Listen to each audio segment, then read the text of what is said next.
Bienvenue sur le site du Temps pour cette conférence. On va parler de 5G aujourd'hui. La 5G, une technologie extrêmement polarisante qui fait débat depuis des mois en Suisse.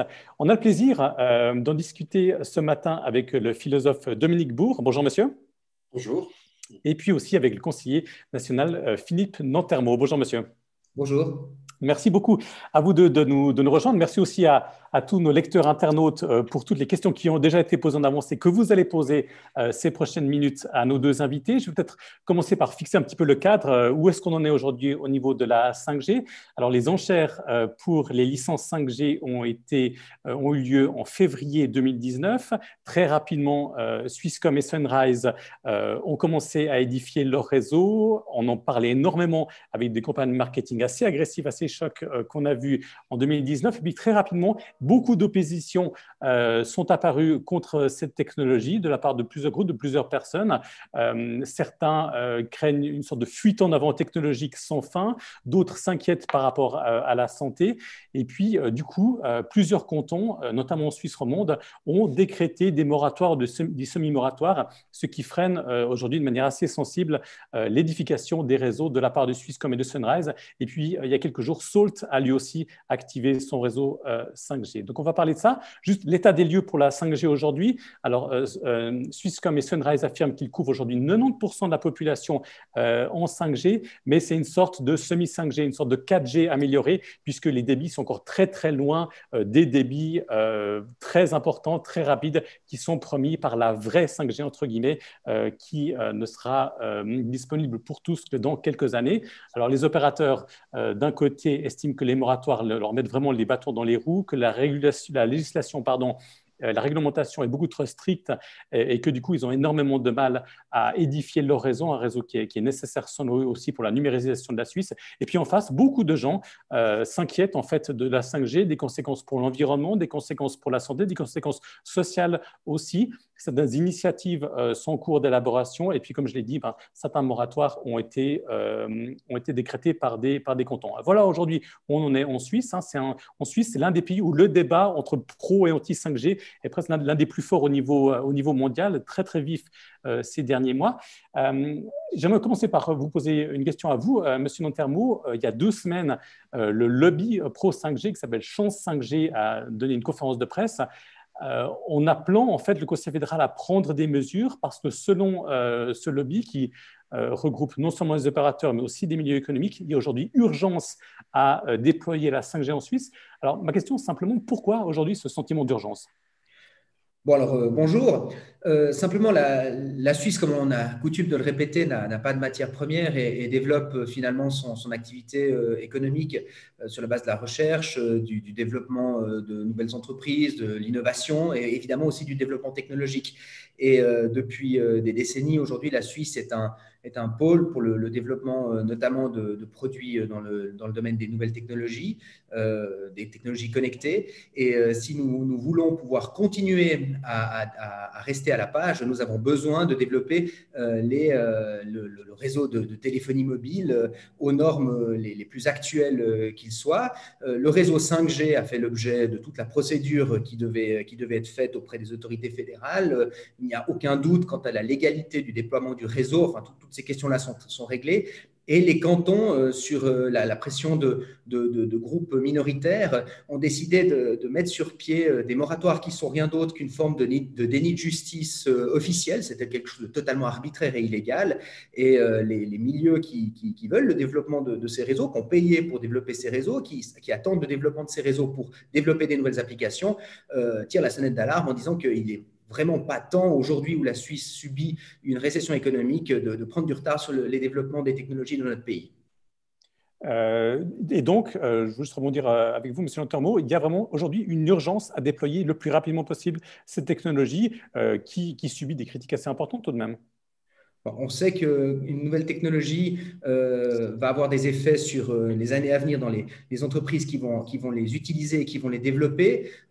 Pour qu'une entreprise devienne un champion dans son domaine, il doit être souvent présent dans les secteurs économiques dès le lancement d'une technologie. Et il est certain que si la Suisse prend des années de retard, et on prend vite des années de retard si on empêche à la planification déjà l'installation d'un réseau, si la Suisse prend des années de retard dans le développement de la 5G, oui, nous aurons des graves lacunes dans le développement de ce secteur économique qui pèse de manière très importante pour la Suisse et pour notre qualité de vie dans notre pays. Et donc, il y a urgence de ne pas partir en retard. C'est un peu l'histoire du lièvre et de la tortue. Il faut partir à temps ici et donc il ne faut surtout pas prendre de retard au départ dans le déploiement de ce réseau technologique. Monsieur Bourg, il y a donc un sentiment d'urgence aujourd'hui avec les milieux économiques qui pressent pour la 5G. Comment est-ce que vous appréciez aujourd'hui cette situation? Le sentiment d'urgence, moi, je n'en vois aucun. Je vais vous expliquer pourquoi. Premièrement, il n'y a pas une 5G. Il y a 3 techniques possibles, c'est-à-dire trois bandes, trois fréquences qu'on peut utiliser. Effectivement, vous avez fait allusion, celle qu'on va utiliser le plus vite, on reste vraiment dans l'ordre ancien. C'est la bande 700 MHz. Et là, elle nous laisse vraiment dans la problématique classique, si vous voulez, d'une suraugmentation de la consommation d'énergie. Depuis plusieurs années, si vous ajoutez les data centers et les différents types de terminaux, on est à une croissance de 9% par an. On est déjà à 4% des émissions de gaz mondiales dues simplement au numérique tel que je viens de le définir. Donc, c'est un défi énorme. Quand vous pensez que Biden nous dit qu'il faut au contraire accentuer et renforcer les accords de Paris qui sont insuffisants et ce en quoi il a tout à fait raison, c'est un problème. Ensuite, ce sur quoi les opérateurs misent, c'est une autre bande passante. Cette fois-ci, c'est 3,5 GHz. Et là, effectivement, ça permet un débit plus élevé. Je ne vois pas vraiment l'intérêt économique parce que de ce côté-là, c'est surtout la question des vidéos. Alors, si vous voulez, par unité d'information transformée, comme à chaque fois, à chaque palier des technologies, c'est plus efficace. Et comme ça ouvre beaucoup plus les tuyaux, au bout du compte, vous aboutirez à une consommation d'énergie qui va exploser. C'est-à-dire que, par exemple, le Shift Project en France a calculé qu'en 5 ans, on aurait l'augmentation d'un facteur de 5 à 3 de la consommation d'énergie. Et alors là, on en est encore loin. Donc là, juste pour vous entendre, là, vous parlez donc de la vraie 5G qui commence petit à petit à être déployée dans certaines communes, Oui, mais voilà, qui c'est aujourd'hui celle-là. est embryonnaire. Mais alors, celle, si vous voulez, elle est souvent confondue avec une autre technique et qui, elle, effectivement, aurait un intérêt pour certains industriels.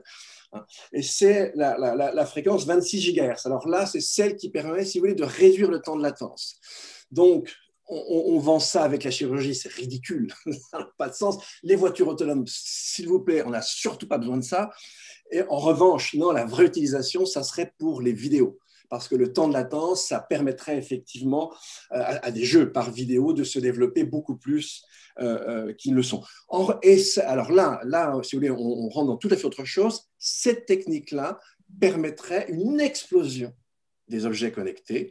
Et là, on rentrerait dans 2 inconnus. Effectivement, une inconnue sanitaire, parce que là, on baignerait dans un bain complètement fou, si vous voulez, magnétique, et aussi alors une inquiétude en termes de sécurité.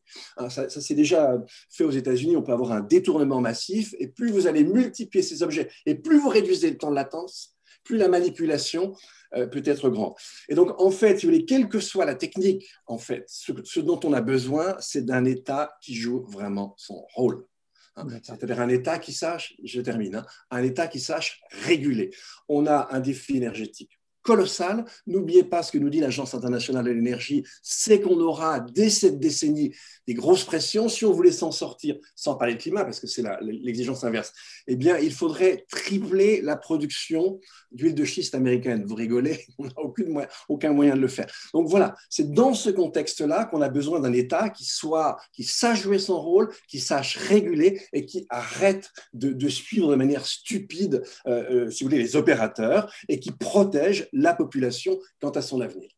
Merci beaucoup. J'aimerais faire rebondir M. Lantamo par rapport à ça. Déjà par rapport à un point que vous mettez en avant, M. Bourg, c'est par rapport à la consommation énergétique, le fait qu'en fait ça va exploser et que ça va lancer un appel d'air incroyable pour des applications ou des services qui seront extrêmement énergivores. On a une chance quand même importante, c'est que la production d'énergie est soumise aux règles du marché et le prix de l'électricité évolue en fonction de l'offre et de la demande. depuis le début du siècle, depuis le début des années 2000. Donc, on s'attendait à une explosion du prix de l'électricité parce qu'on a décidé de fermer un certain nombre de centrales nucléaires sur le continent, parce qu'il y a, soi-disant, une augmentation massive de la consommation d'électricité à laquelle on devrait assister. Enfin, toutes ces choses-là qui devraient faire exploser le prix de l'électricité. La réalité est en fait inverse.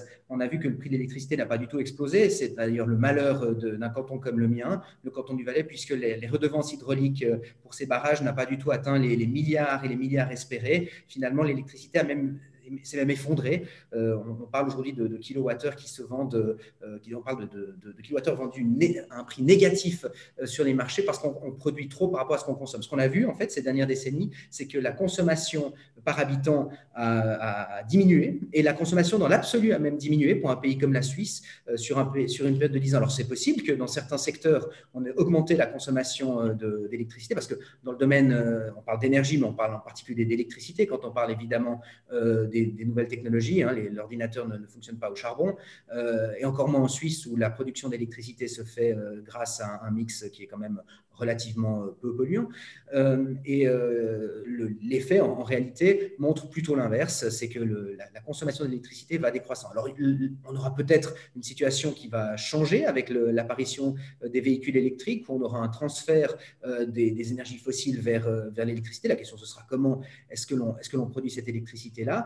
Mais le discours qui consiste à dire qu'il faut refuser les technologies au nom d'un besoin de réduire ou de limiter la consommation d'électricité, c'est le discours typique qui prône la décroissance économique et c'est un discours en effet auquel je n'adhère pas du tout et je pense que l'immense majorité des Suisses heureusement n'y adhèrent pas puisque c'est le meilleur moyen d'arriver finalement à une situation d'une société qui se paupérise, d'une qualité de vie qui décroît et l'absence de toute possibilité de financer ce que les gens attendent en Suisse tant dans le domaine social que dans le domaine économique et culturel. Il y a aussi un autre point que met en avant Monsieur Bourg et qui revient dans pas mal de questions d'internautes que les gens se posent.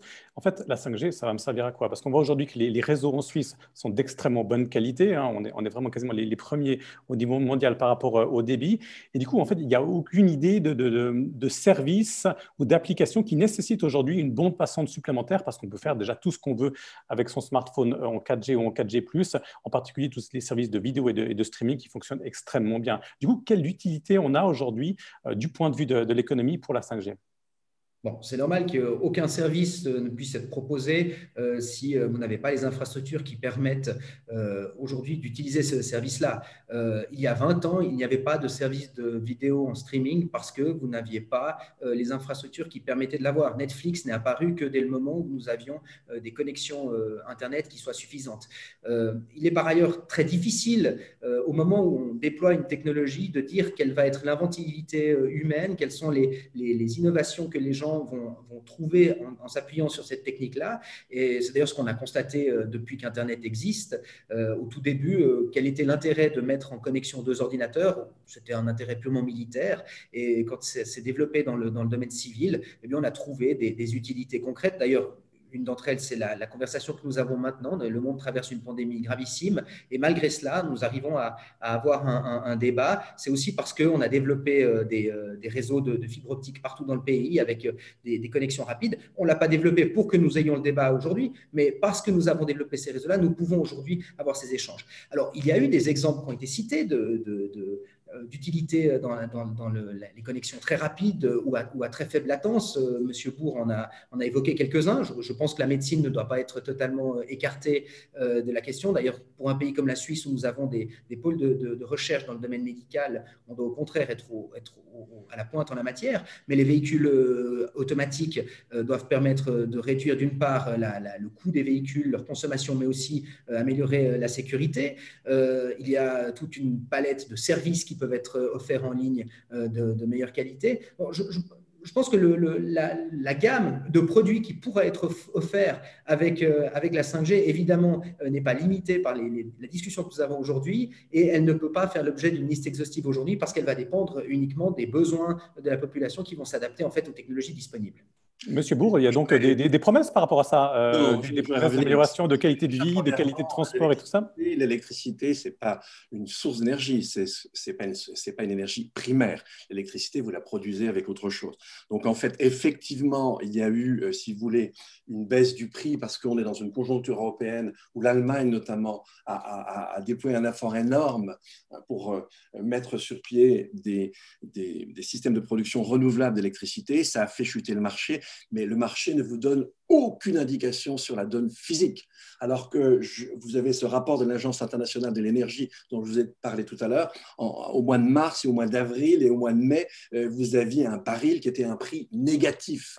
Ça n'a rien à voir avec le climat, ça n'a rien à voir avec la donne énergétique, c'est une question de marché, c'est une question purement conjoncturelle et totalement superficielle. Donc, je le répète, la deuxième technique ne donne rien. Elle n'a absolument aucun intérêt nouveau, si vous voulez, par rapport à ce qu'on sait faire aujourd'hui.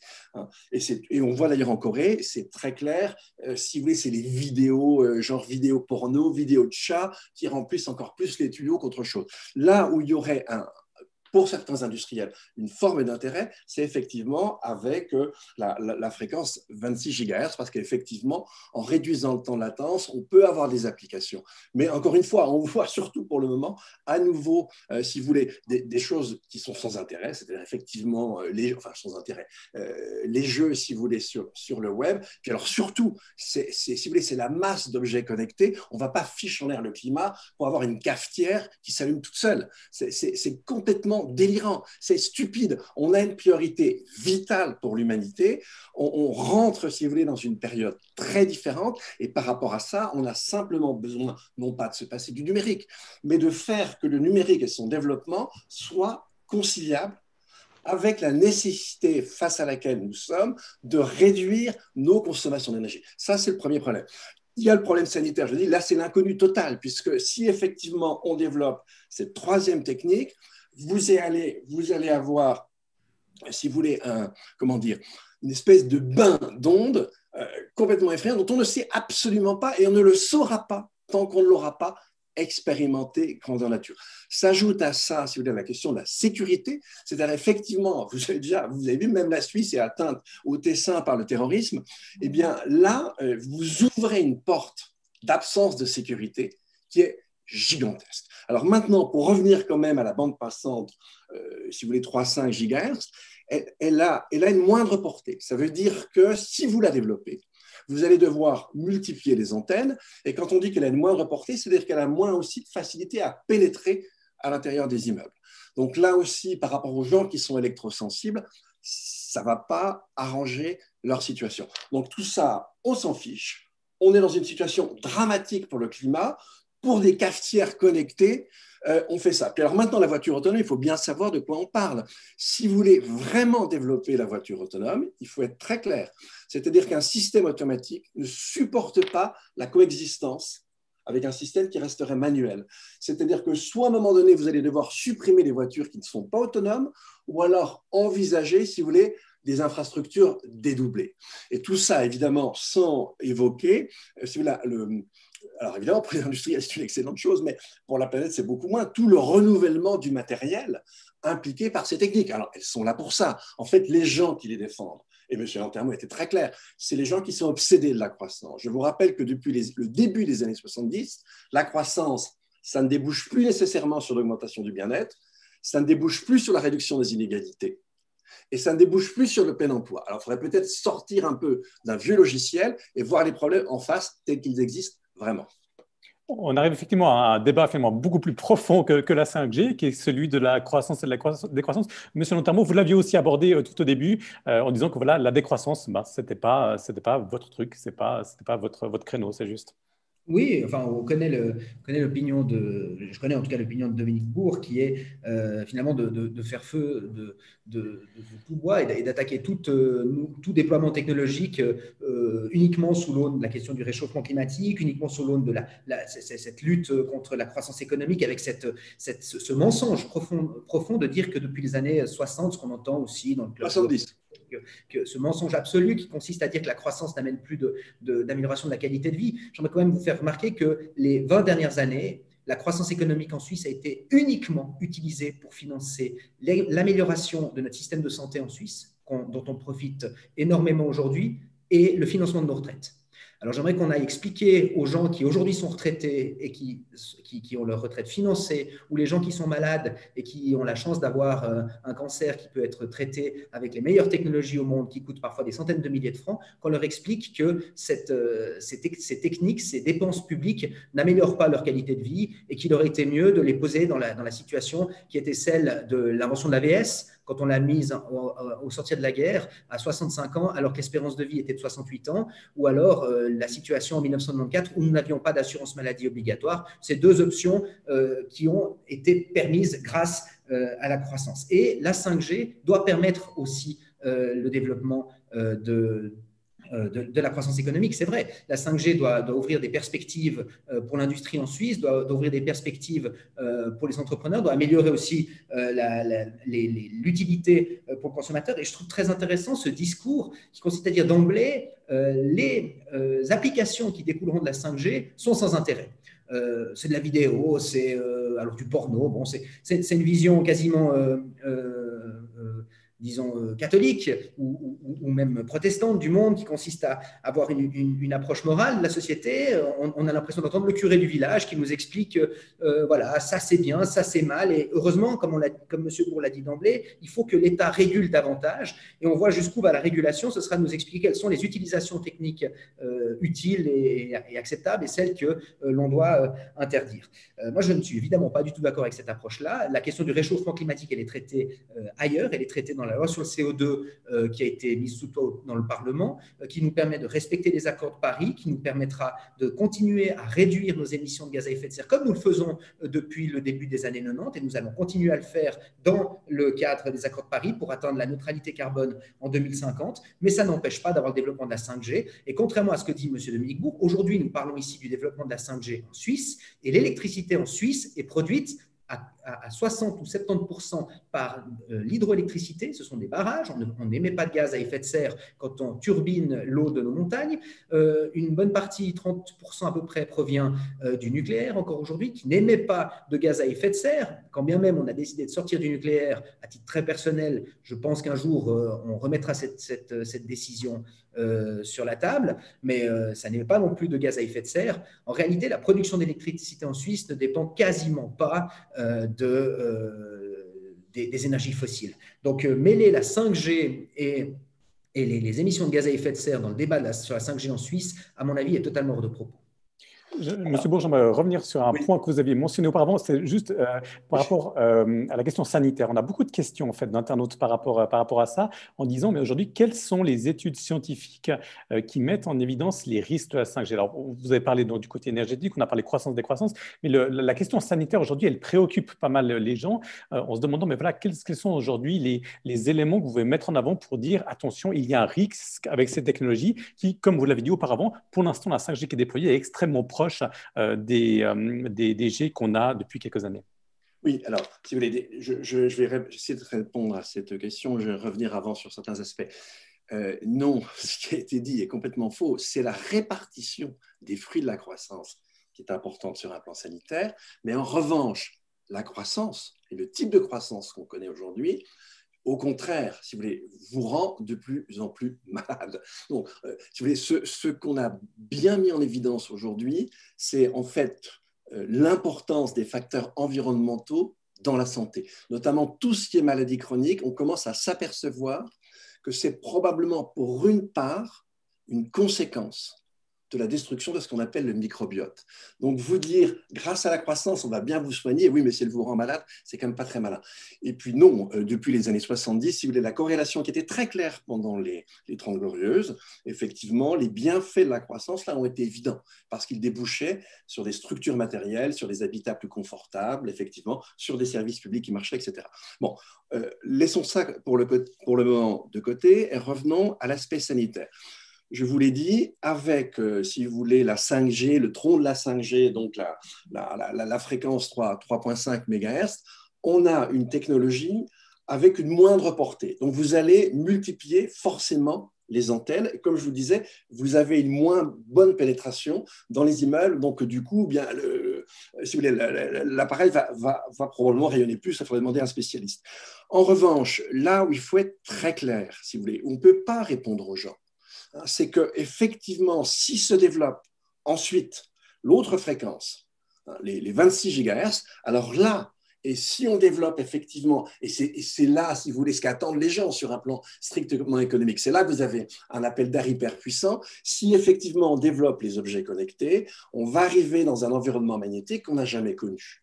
Et donc, ce que je peux vous dire, ce que vous dit l'histoire des techniques et l'interface entre l'histoire des techniques et la santé, c'est que là, on rentre dans une inconnue totale. Vous ne pouvez pas savoir à l'avance ce que seront les résultats.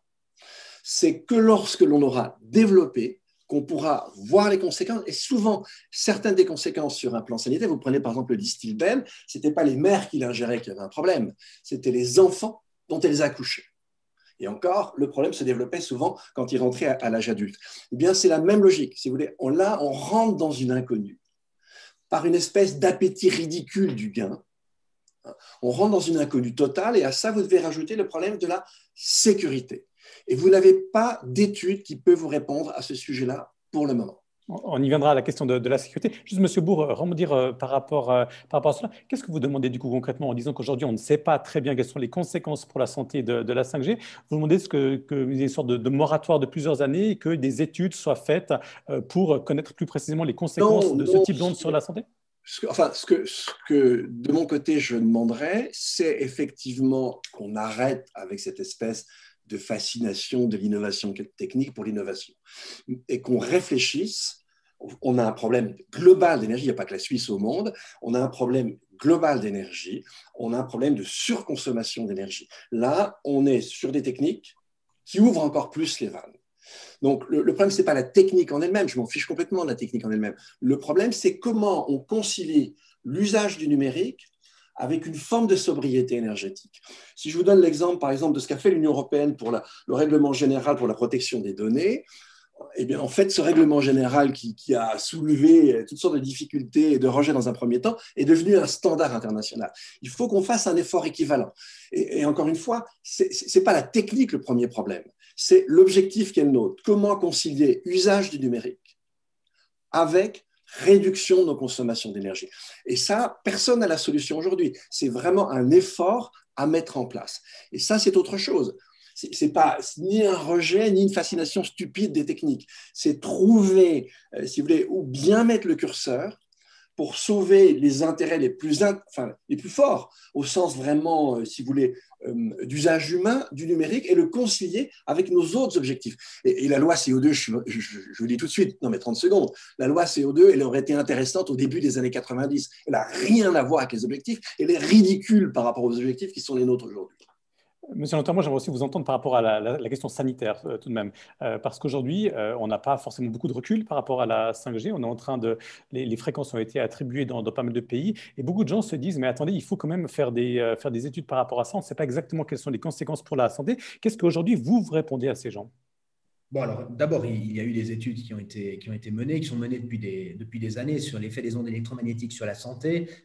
Ils arrivent tous à la conclusion qu'avec les seuils que l'on prévoit dans les législations, et la Suisse en est toujours plus restrictif, il y a une volonté d'aller un peu plus loin, ça a été refusé au Parlement, donc en respectant ces seuils-là, on est en dessous de tous les seuils de danger selon toutes les études qui ont été menées. Et ça, on ne le sait pas depuis hier. Je m'amusais à relire un article du journal de Franz Weber de 1999 qui nous expliquait que les gens à Zurich étaient en train d'aller déménager dans les caves à cause de l'apparition des natels D après les natels C. On nous disait que 40% de la population développait des problèmes cardiaques à cause du développement du natel D, que le prix de l'immobilier s'effondrait. Enfin, c'était une vision totalement apocalyptique. Avec du recul, évidemment, ça fait sourire. Je sais pas qui se souvient encore des natels D aujourd'hui. Et dans le fond, on a exactement le même discours aujourd'hui avec la 5G. Et je pense qu'on doit appliquer le principe de précaution. Ça ne veut pas dire qu'on doit empêcher tout développement technologique. On doit simplement soumettre les déploiements technologiques à un certain nombre de d'analyse scientifique, mais à la fin, quand on ne peut pas prouver quelque chose, ça ne renverse pas le fardeau de la preuve, et c'est celui qui prétend qu'il y a un effet qui doit en amener la preuve. Jusqu'ici, ça n'a jamais pu être démontré avec dans le contexte légal que nous avons en Europe et en Suisse en particulier. Donc, le problème sanitaire ne doit pas être nié, on doit faire très attention à ces questions-là, mais il n'y a pas aujourd'hui de conclusion qui nous permettrait de faire autre chose que ce que l'on fait actuellement. Je vais quand même rebondir sur les propos de M. Dominique Bourg. Évidemment, si on s'arrête simplement à parler si on considère que la croissance économique dans nos pays, c'est simplement un appât du gain ridicule et que depuis les années 70, le développement économique n'a finalement fait qu'enrichir une poignée de la population, on peut évidemment estimer que nous n'avons pas besoin de cette croissance économique. Mais c'est vraiment faux. C'est absolument faux. Tous les chiffres, d'ailleurs, montrent l'inverse. J'en prendrai qu'un seul, le nombre de personnes qui vivent dans un état d'extrême pauvreté sur la planète. Nous avons divisé par 3 le nombre de personnes qui vivent dans l'extrême pauvreté depuis 1990. Par 3. On est passé de 30% de la planète qui vivait dans l'extrême pauvreté à moins de 10% aujourd'hui. Cette évolution-là, nous l'avons connue aussi parce qu'il y a eu une croissance économique dans le monde entier. Et qu'est-ce qui s'est passé depuis 1990 ? Il y a eu un développement technologique et économique fantastique autour du globe. Et c'est ce développement-là qui a permis à toutes ces personnes-là de sortir de l'extrême pauvreté. On n'a pas atteint encore l'objectif le plus idéal pour l'humanité, mais ce qui a été fait est fantastique. Jamais dans l'humanité, un progrès pareil, aussi spectaculaire, n'a pu être atteint. Et je trouve inadmissible de le balayer du revers de la main comme si c'était rien du tout. Évidemment, ça ne faux. C'est simplement faux. Vos chiffres sont totalement faux. C'est les chiffres de la banque mondiale. J'imagine bien qu'ils approchent le milliard désormais. Oui, et nous devrions être à 3 milliards si nous étions encore dans les chiffres de 1990. Si nous non. Le nombre de gens qui souffrent de la faim, je vous le dis, réapproche le milliard. Il y a une raison tout simple pour ça. C'est tout simplement que quand vous avez effectivement des canicules et des vagues de chaleur à répétition, je vous donne les récoltes de sorgho et de riz en Australie pour l'été dernier, donc l'été austral, à la charnière 2019-2020. Il y avait combien de personnes qui avaient faim il y a 30 ans ? Et il y avait combien de personnes qui avaient faim il y a 30 ans, M. Bourg ? Moins 66%. Pour la France, combien de personnes avaient... pour le maïs, on est à peu près... Répondez-moi, M. Bourg, combien de personnes avaient faim il y a 30 ans ? Faux, c'est tout simplement. Combien de personnes avaient faim il y a 30 ans ? Là où il y a un problème très important, et c'est vrai que c'est très variable d'un pays à un autre, si vous prenez par exemple les États-Unis, la quasi-totalité des 260% si vous voulez, de croissance des 30 dernières années ont été alloués pratiquement à 1% de la population. Ça n'est pas le cas. Monsieur Bourg, vous qui prenez ces chiffres, c'est intéressant. Est-ce que Dominique Bourg peut nous dire combien de personnes vivaient dans la faim il y a 30 ans ? Alors, d'une part, déjà, si vous voulez, les critères pour évaluer ça ont changé. Non, mais ils avaient faim, la même chose. Vous savez, on n'a pas inventé la faim en 2015. Les critères de la FAO distinguaient des planchers caloriques. On avait le tout dernier plancher et on le distinguait bien, non pas de ce qui vous est suffisant pour vivre à la journée, mais de ce qui vous est nécessaire pour travailler. Et depuis 2012, on ne retient plus que le chiffre plancher. C'est-à-dire que vous avez une certaine forme de manipulation dans les chiffres. Et donc, en fait, c'est vrai qu'il y a une grande partie des gens qui ont été arrachés à l'extrême pauvreté. Et en même temps, c'est paradoxal, mais c'est aussi une réalité. Ça s'est accompagné d'une explosion des inégalités.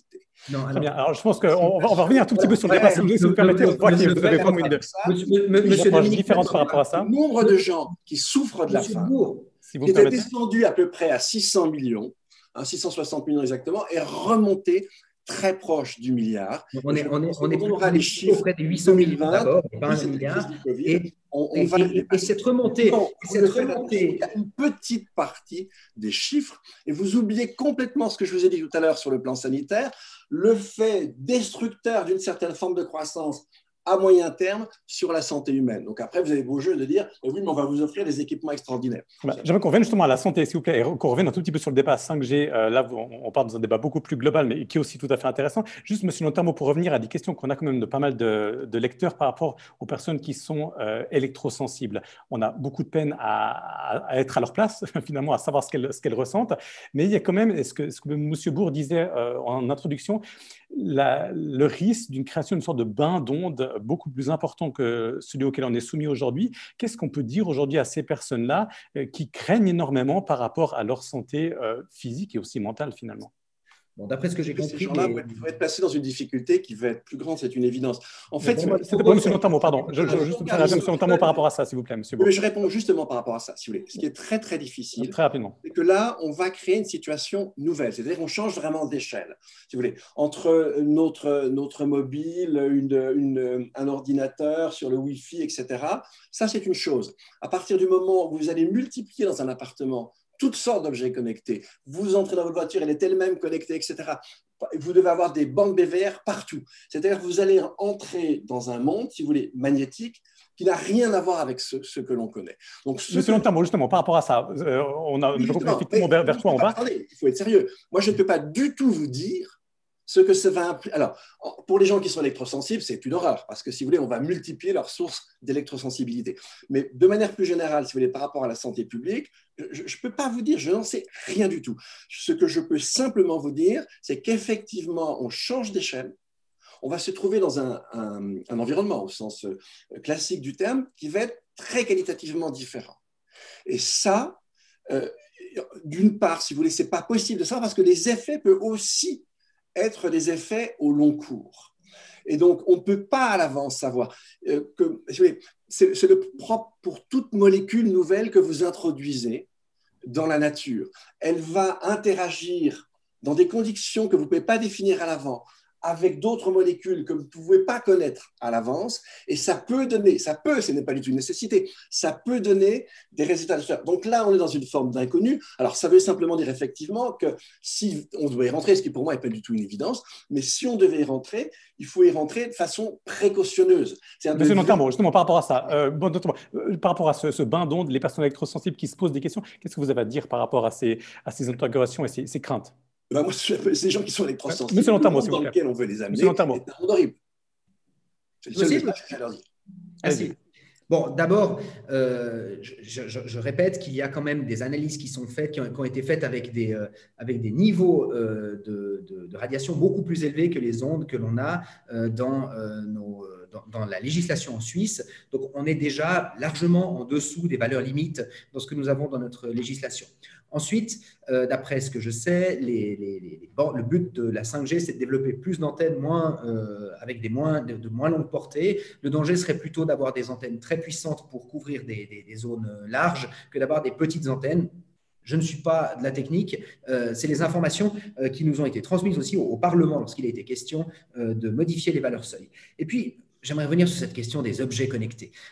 Très sincèrement, j'ai énormément de doutes sur cette théorie des objets connectés. Je pense que ça fait partie de ces fantasmes technologiques. Je vois en effet pas l'intérêt de la machine à café connectée. D'ailleurs, à mon avis, ça existe déjà. Comme on trouve déjà des frigos connectés, est-ce que vraiment ça va se développer? Vous savez, des promesses de gadgets électroniques, on en a depuis des décennies. Il y en a beaucoup qui se sont cassés la figure au moment de leur commercialisation. Je me rappelle par exemple des lunettes Google. Ils vendaient des lunettes avec des caméras, ça devait révolutionner le monde. On devait tous se retrouver avec les lunettes Google. Je connais même quelqu'un qui en avait acheté une paire ou qui en avait commandé une paire. Ça a été un flop complet. Et des exemples comme ça, il y en a beaucoup plus que de produits qui ont fonctionné. Non, les vrais produits qui finissent par marcher dans les technologies, ce sont des produits dont les gens ont réellement besoin. Et d'ailleurs, c'est ce qu'on peut constater au quotidien. Donc, je ne crois pas que nous allons nous retrouver plongés dans un bain d'ondes avec des objets ridicules connectés dont nous n'aurions absolument pas besoin. Je n'ai pas du tout cette crainte-là. J'aimerais dire là-dessus, déjà sur la notion de besoin, je ne pense pas que les gens autrefois avaient besoin de vidéos à l'appel. La technique a aussi créé le besoin. Cela dit, effectivement, il faut qu'elle rencontre une certaine demande sociale. Simplement, la demande sociale offre une certaine plasticité et la technique peut aussi la faire. Alors, que ces objets connectés soient un fantasme, alors là, pour une fois, avec M. Nanterment, on va être d'accord. C'est une absurdité, ça n'a absolument rigoureusement aucun intérêt. Le seul problème, c'est que c'est le seul usage, si vous voulez, nouveau, et avec la voiture autonome, qu'on envisage pour le moment. Ça ne veut pas dire qu'on n'envisagera pas d'autres. Mais en tout cas, c'est le seul qu'on envisage aujourd'hui pour rentrer dans une inconnue. Maintenant, imaginez bien que ce que nous enseigne l'histoire des techniques, c'est que les expériences, si vous voulez, qu'on peut faire, alors déjà, il faudrait connaître leur protocole. Je ne connais pas. Et puis, elles sont très limitées par définition, par rapport à ce que peut donner l'exposition pendant plusieurs années, 10 ans, 20 ans, de la totalité de la population avec des génomes individuels extrêmement variables. Vous ne pouvez pas, je vous le répète, ça c'est une question d'épistémologie, vous ne pouvez pas le savoir à l'avance. Donc, qu'on ne donne pas une fausse assurance aux gens. Bien sûr, on a bien raison de faire ces expériences. S'il y avait un truc hyper global qui toucherait tout le monde à un certain niveau et qui devrait le toucher dans l'immédiat, effectivement, on le décèlerait. Mais si on a affaire si vous voulez, une transformation très lente avec des problèmes qui vont apparaître au cours des années, vous ne le verrez pas par définition avec ce genre d'études. Ces études, ce sont des études qui vous permettent d'explorer le danger. Elles ne vous permettent pas de le connaître, elles vous permettent seulement de l'explorer. Elles sont très importantes, elles sont très utiles, mais elles ne vous donnent pas une réponse définitive. C'est simplement ça qu'il faut. Du coup, monsieur, vous demandez quoi? Vous demandez en fait un moratoire total aujourd'hui sur la 5G en Suisse pour justement prendre le temps. Mais mon problème, ce n'est même pas le moratoire. Mon problème, c'est qu'on change de fusil d'épaule. C'est-à-dire qu'au lieu qu'on laisse les opérateurs avoir un objectif industriel et commercial, qu'on donne un objectif global, sociétal, nous sommes dans une société qui doit arriver, je vous l'ai dit dès le départ, à une certaine forme de sobriété dans le genre. Ce n'est pas simple, c'est très difficile. Et ce que je demande, c'est qu'on entame une véritable réflexion là-dessus. Et puis cette réflexion ne peut pas se faire à l'échelle simplement de la Suisse, il faut qu'elle se fasse à une échelle plus large. Comment on peut concilier ces techniques avec effectivement les accords internationaux qui sont les nôtres, notamment en termes de climat, mais si avec le climat, on a des problèmes de biodiversité, etc. Et le climat, si vous voulez, la difficulté, ce qu'il faut aussi bien comprendre, c'est pour ça que la loi CO2 me fait rire beaucoup. En fait, si vous voulez, la difficulté, c'est que les émissions qu'on a accumulées jusqu'à aujourd'hui nous donnent plus 2 degrés à compter de 2040. Ça, c'est déjà dans les tuyaux. Vous ne pourrez pas faire. Et 2 degrés, je vous assure que c'est déjà très, très méchant. Donc, la loi CO2, elle est proportionnée à la conscience du problème dans les années 90, alors qu'il faudrait qu'elle soit proportionnée à ce dont on a déjà décidé, c'est-à-dire les dégâts qu'on va essuyer à compter de l'année 2040. Et évidemment, ils vont aller crescendo d'aujourd'hui à 2040. Donc, encore une fois, ce que je demande, c'est rien d'immédiat. C'est une réflexion forte, intelligente. Comment je concilie sobriété énergétique et numérique. Il ne s'agit pas d'être contre le numérique. Comment je concilie les deux? Ça demande un bel effort d'innovation, d'intelligence. Et à ce que je sache, nous ne l'avons pas encore entamé. Alors ça, justement, c'est intéressant. On voyait ça, monsieur Lantermo, l'année passée. On voyait justement, comme je le mentionne au début, Swisscom et Sunrise qui rivalisaient en termes marketing pour dire, voilà, on est les premiers pour la 5G. Est-ce qu'il n'y a pas eu de la part des opérateurs et globalement des milieux économiques, en fait, une sorte de méconnaissance du fait qu'une partie de la population, ce n'est pas la majorité, on l'a vu avec un sondage que Chance 5G, le lobby pro 5G a diffusé il y a 2 semaines, mais une minorité de la population, quand même assez importante, manifeste une sorte de ras-le-bol et a envie, un peu comme dit monsieur Bourg, de mettre tout ça en pause et de réfléchir de manière beaucoup plus générale sur la notion de progrès, sur l'impact sur l'environnement des nouvelles technologies. C'est en fait un débat qui dépasse de beaucoup la 5G. Ce n'est pas quelque chose que vous avez en fait sous-estimé ou que les milieux économiques et opérateurs ont sous-estimé dès 2019, qui vous revient aujourd'hui en pleine figure avec ces moratoires, avec ces initiatives. Au contraire, je pense que c'est l'estimer à sa juste valeur et donner une réponse, de proposer vraiment l'alternative qui est le modèle de société qui nous apporte aujourd'hui notre prospérité et notre qualité de vie. Monsieur Dominique Bourg, en réalité, se fiche complètement de la 5G. Il l'a dit plusieurs fois, le problème n'est pas la technologie. Le but, c'est une sobriété, c'est la décroissance, c'est un modèle de société qui est un modèle de société dirigiste où l'État décide ce que nous avons le droit de faire, ce que le citoyen peut faire ou ne peut pas faire. Il faudrait même le faire sur le plan international. Il faut réguler l'économie, l'organiser, réguler nos vies, les organiser beaucoup mieux. Finalement, la crise du coronavirus est une aubaine dans ce sens-là, puisqu'elle va exactement dans le sens qui est prôné. Je suis quand même fasciné parce que depuis des années, on nous tient ce discours qui est à mon avis un discours intéressant, qui est écouter la science, écouter les scientifiques quand il est question du réchauffement climatique. Et c'est pour ça que nous avons fait cette loi sur le CO2 qui fait rire malheureusement Dominique Bourg, mais moi, elle ne me fait pas rire. C'est une loi qui va coûter très cher, mais qui aura des effets très utiles pour la planète. Et je suis très content et heureux de la défendre. Mais on a écouté la science pour la mettre en œuvre. Et là, pour la 5G, si on écoute la science, si on change de campus, si on quitte l'UNIL pour aller à l'EPFL, eh bien, du côté de la technique, il n'y a plus du tout les propos alarmistes qui nous invitent à arrêter la 5G. On nous dit qu'il faut prendre des mesures, il faut faire attention, mais il faut faire ce que nous faisons aujourd'hui. Mais il faut continuer dans cette voie-là. La voie est la bonne. Et d'ailleurs, depuis que nous développons les réseaux de téléphonie mobile, ces gens-là, l'histoire nous a montré qu'ils avaient raison. Alors, pour certains domaines, quand ça arrange Dominique Bourg et les milieux qui tournent autour de lui, alors il faut écouter la science, hein. Il n'y a pas de discussion, on devrait même remplacer les politiciens, les décideurs par des scientifiques, mais tout à coup, pour la 5G, on la met de côté parce qu'il y aurait une espèce de vague principe de précaution qui s'appliquerait au-delà de la science et qui imposerait de ne rien faire du tout. Si on suivait en fait ces gens-là, on serait encore à se poser la question si on a le droit d'allumer le feu ou pas, si la tentative vaut la peine ou non.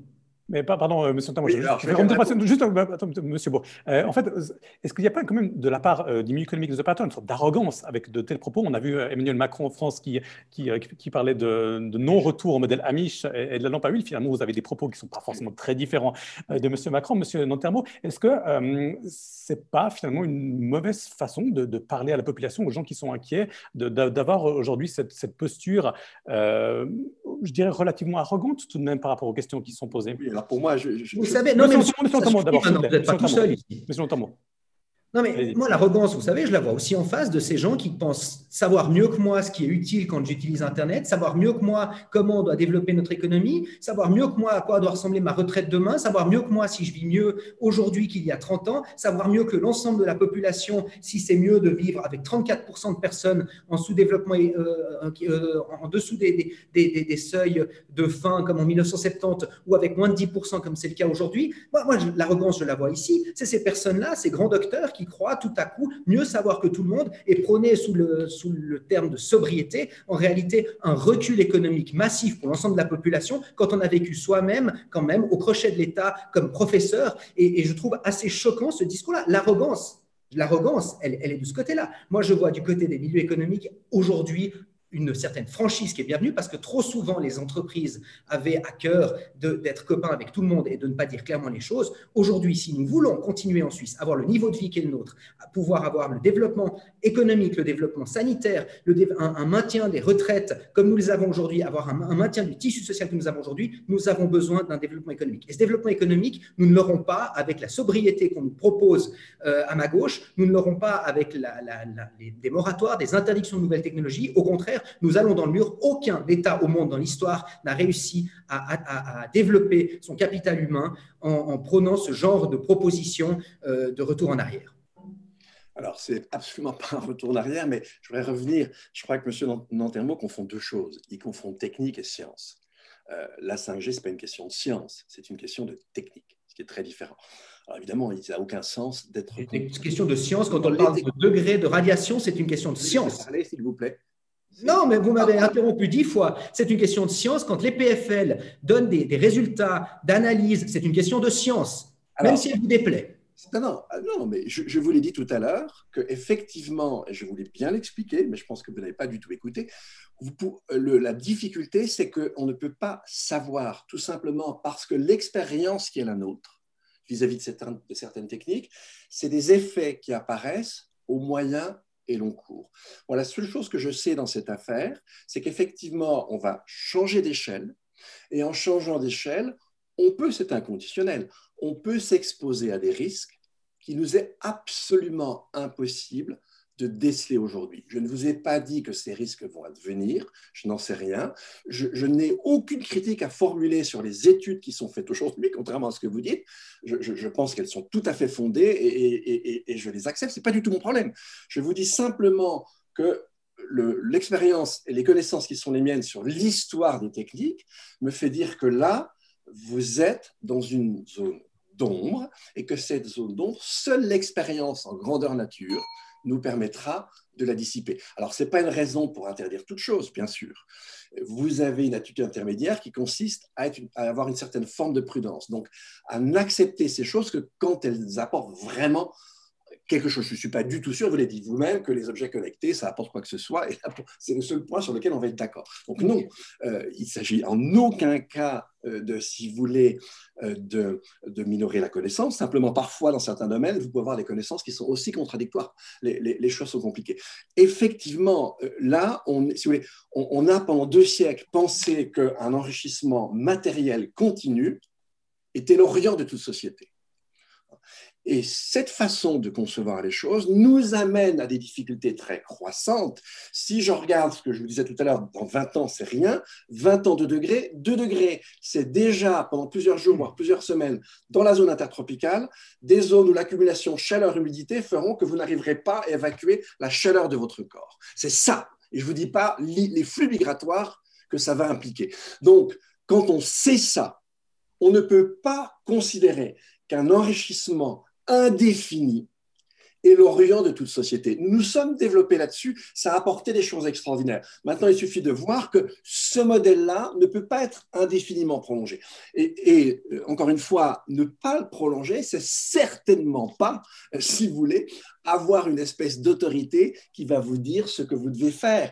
Le rôle de l'État n'est pas celui-là. Le rôle de l'État, il est de garantir à la fois des objectifs qualitatifs, les droits humains, et des objectifs quantitatifs, notamment par rapport au climat, la biodiversité. Maintenant, l'invention qui va pouvoir se faire, elle va être faite par les acteurs. Elle est déjà en cours aujourd'hui, mais ce n'est pas ce qui vous intéresse. Par exemple, il y a une invention géniale avec l'agroécologie, la permaculture. Ce n'est pas votre problème, manifestement, ça ne retient pas votre attention. Ça, c'est une forme d'invention. Et en fait, le défi qui est le nôtre aujourd'hui, il est très difficile. Je ne sous-estime absolument pas. On va devoir, dans les 20 années qui viennent, changer nos modes de vie.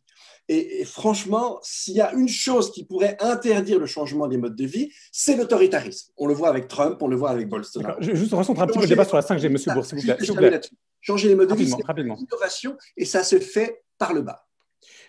J'aimerais, vous parlez effectivement de décroissance des deux côtés, d'environnement, de fin de monde. Si on arrive bientôt à la fin de ce débat, sur des questions assez pragmatiques tout de même, Monsieur Bourg. On entend aujourd'hui les opérateurs qui disent attention, dans certaines villes, on arrive à 98% de capacité, la saturation est proche, on double effectivement, que vous le vouliez ou non, presque, j'ai envie de dire, le volume de données échangées tous les 18 mois sur les réseaux.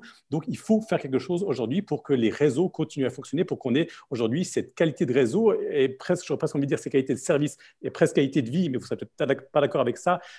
Il faut faire quelque chose pour cela de manière très pragmatique et du coup, la 5G est importante aussi du point de vue des opérateurs par rapport à ça.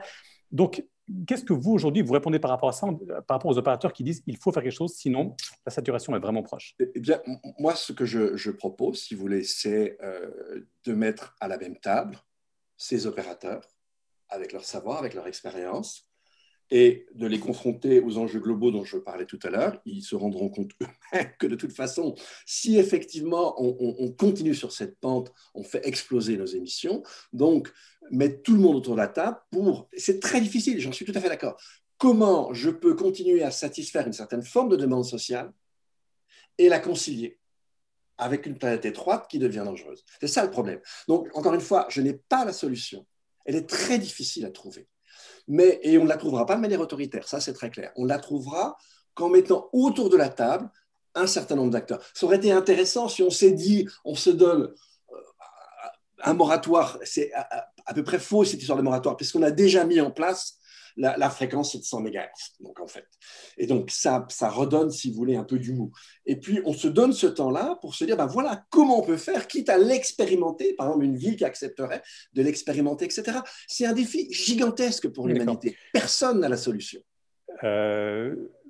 Effectivement, difficile de trouver une solution par rapport à ça. Monsieur notamment, est-ce que vous pourriez entrer en matière, ou bien le lobby pro 5G, pour faire certains types d'expérimentation, pour, comme disait M. Bourg, revenir à une table pour parler, mais alors de manière beaucoup plus générale, pas seulement de 5G, mais de peut-être d'autres façons de vivre.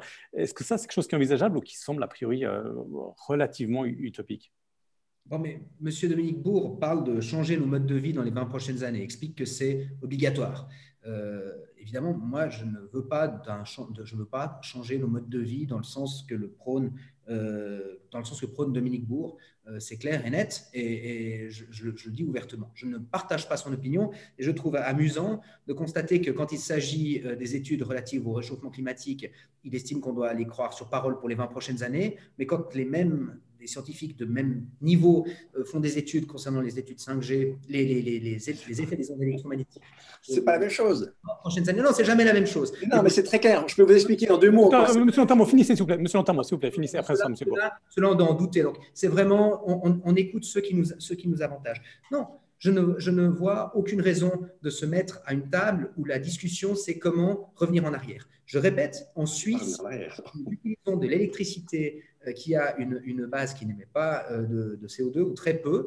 Nous consommons de moins en moins d'électricité en Suisse. C'est quand même fantastique. Depuis le début du siècle, depuis le début des années 2000, la Suisse, globalement en chiffre absolu, pas seulement par habitant, arrive à réduire sa consommation d'électricité quand bien même nous avons développé des appareils connectés, nous avons plus d'ordinateurs, nous avons Internet, nous avons plus de téléviseurs, etc. etc., etc. Et ce développement-là n'a pas empêché de réduire notre consommation.